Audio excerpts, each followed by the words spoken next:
Welcome back. I'm Diana from DivineFractal.com, and this is part 2 of Telepathy 101, a primer for the gift of infinite voice by Teeny, Sue Walker, and the Rev.White Otter.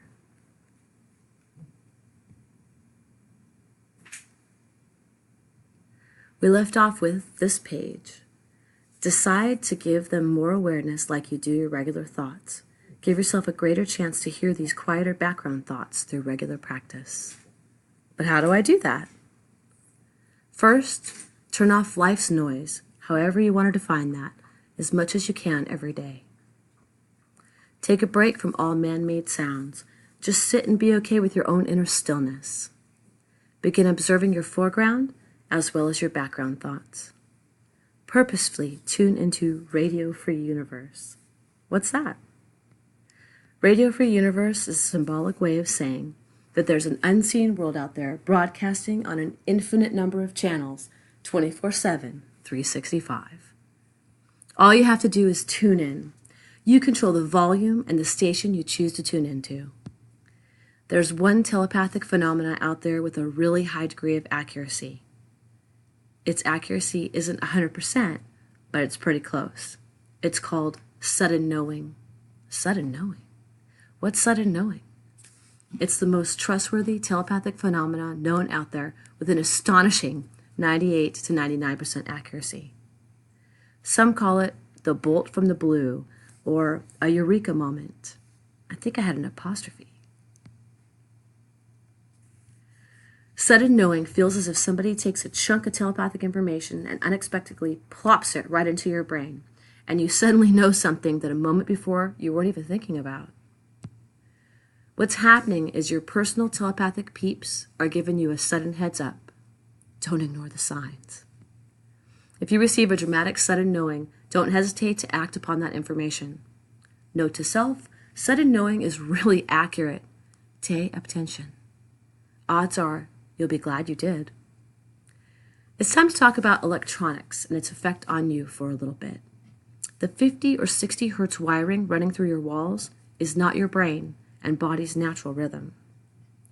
Planet Earth normally runs about 7.83 hertz, the Schumann resonance, and so do you. Get away from all man-made noise and electronics. In about 30 minutes, your body will entrain again to Mom Nature's frequency and get you back into that telepathically receptive natural earth vibration. As corny as it sounds, go sit with your butt on the ground and your back to a tree. Leave everything electronic at home or in your vehicle. Then just breathe and gently reach out to connect telepathically with everything around you. If you're visual, use your eyes. If you're auditory, use your ears. If you're kinesthetic, focus through your touch of the earth and the wind and the tree. If you're a spatial learner, instead of sitting, we want you to be in motion. Be the telepathic hunter-gatherer. Walk your path telepathically. For all of you who do this exercise, remember, no electronics of any kind on your person. No talking out loud. Pay attention to where your thoughts naturally drift.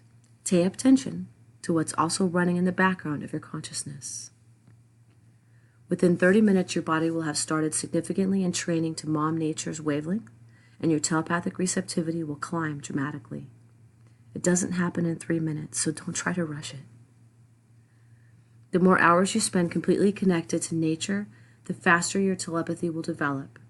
Anybody up for some camping? Is there anything that makes learning telepathy harder? Of all the hormones that negatively affect your telepathic receptivity, high daily adrenaline, fight or flight levels work against you the hardest. Adrenaline was meant for you to call on in extreme emergencies, not all day long every day. We suggest you do everything you can to go back to using it for the right reasons. Immediately begin to reduce your personal adrenaline levels by proactively deciding to consciously move at a more observant, listening, and thoughtful pace. Slow down. Declutter your schedule everywhere you can. Say no to the unimportant little stuff. Adopt the KISS approach to life. Keep it simple, stupid. And add chocolate when necessary. Completely organize your living and working space. Clutter brings mental chaos. Get rid of it. Raise your endorphins purposely by scheduling more joy into your life. Make your happiness a priority. So when was the last time you laughed so hard you had tears streaming down your cheeks? It's time to talk about sleep and telepathy. Deep delta, dreaming REM, sleep is how you plug telepathically into the collective consciousness every night. Without its nightly plug-in, after about 100 hours without sleep, your brain decides it's had enough. You're done. You're just done. You need that nightly telepathic connection to maintain your physical, spiritual, and emotional well-being. Sleep is not optional. We also recommend moving as many electronics as you can from your bedroom. The bedroom is for two things, and both of them start with an S. One of them isn't social networking. What else can you do to optimize your body for telepathic training?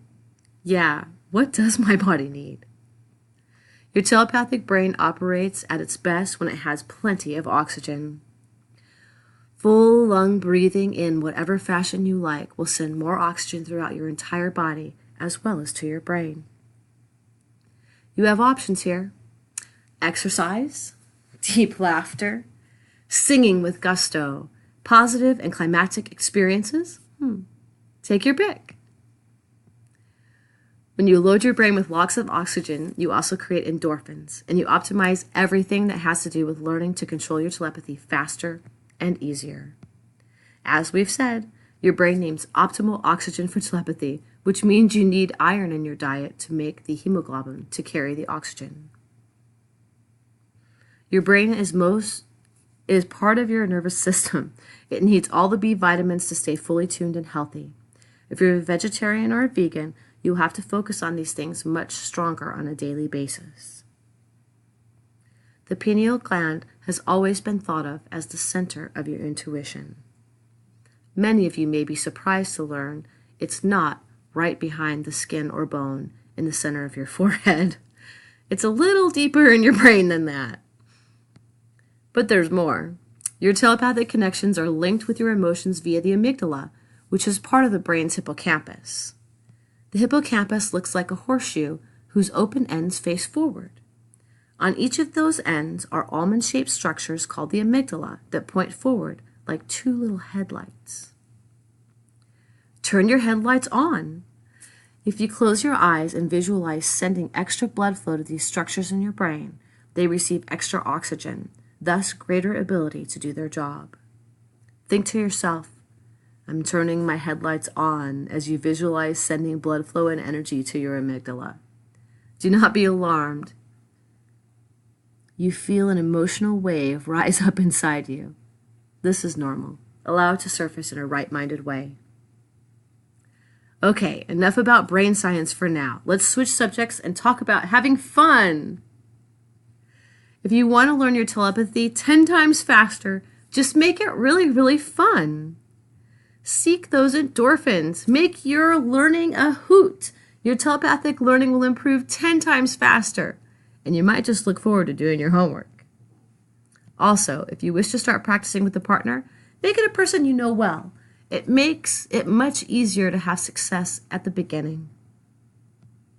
One of the most effective and inexpensive ways to do this is to grab a deck of cards and choose a game where your opponents are required to study their own hands. See if you can pick up on the images they see or what they're thinking. Good-natured telepathic cheating is encouraged for fast, fun learning. Reward your telepathic successes. But don't give yourself a hard time if you don't get something right. Let it roll off your back, like water off a duck.